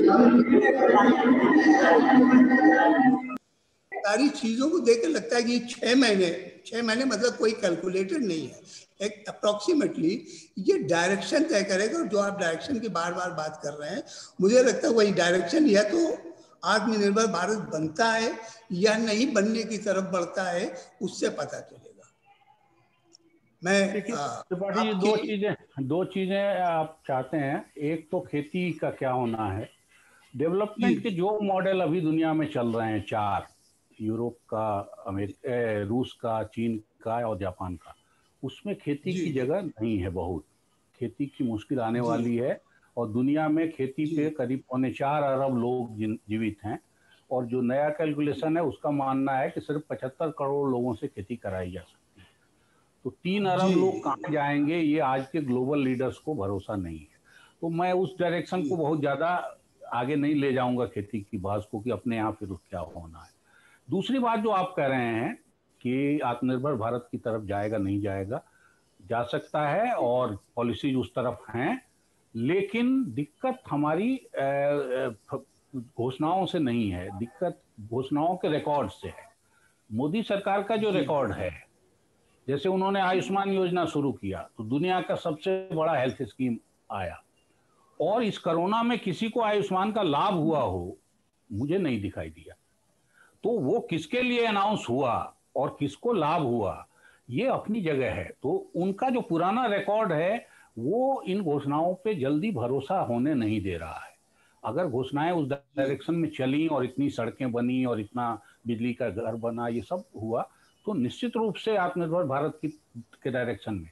और जो बात आप कह रहे हैं ना, वो डेवलपमेंट इस ग्लोबलाइजेशन के फेज का है, कि चाहे प्राइवेट सेक्टर ने ही यहाँ वैक्सीन प्रोडक्शन का ऐसा यूनिट सब लगाया कि सारी दुनिया हम पे निर्भर है, और हम सारी दुनिया को दवा उद्योग कई इलाकों में हमने काफी प्रगति, आईटी में, इन सब चीज में हमारी प्रगति हुई।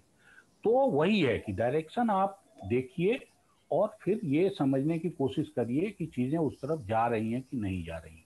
मोदी सरकार का रिकॉर्ड बहुत भरोसा करने वाला नहीं है, क्योंकि अगर मैं गिनाने लगूं और आप भी गिन सकते हैं कि कम से कम 1000 स्कीमें घोषित हुई होंगी 6-7 बजट में, और कोई बजट पूरा नहीं होता जब तक मोदी जी अलग से कुछ और नहीं घोषित करें या सरकार घोषित। पिछले ही साल 3 बजट पेश हुआ है, उसके बाद 3 पैकेज घोषित हुए, और फिर ओरिजिनल बजट कहाँ है या हम आप ढूंढ रहे हैं कि उन घोषणाओं का क्या हुआ। तो इसलिए जरा इंतजार उस डायरेक्शन में भी करना चाहिए। लेकिन मुझे अभी भी डायरेक्शन को लेके कई किस्म की गंभीर शंकाएं हैं, और जो जरूरत मुल्क की थी और गरीबों की थी उनको तुरंत एड्रेस करने वाली स्थिति थी, उसको टालने वाली स्थिति नहीं है। मुझे असल में कहीं एक मीटिंग और है, तो मैं चाहता हूं कि निकलूं जल्दी। मोहंती जी, ये एक मिनट, निशांत है? हाँ निशांत, कुछ बोल के वोट ऑफ थैंक्स दो।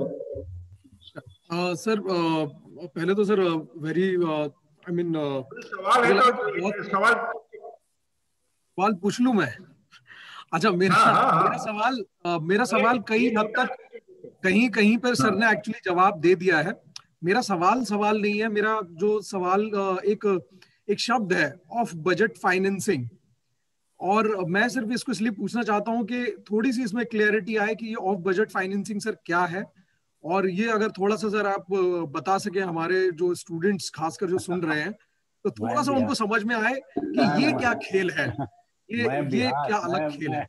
मैं बिहार से हूँ, और लालू राज में हमारे अफसर दोस्त कहा करते थे कि बाबू जितना फाइनेंस हम लोगों ने जाना बूझा पढ़ा है, उसमें एक शब्द बिहार में चलता था अफसरों में खास तौर कि यार इस पैसे को विचलन में डाल दो।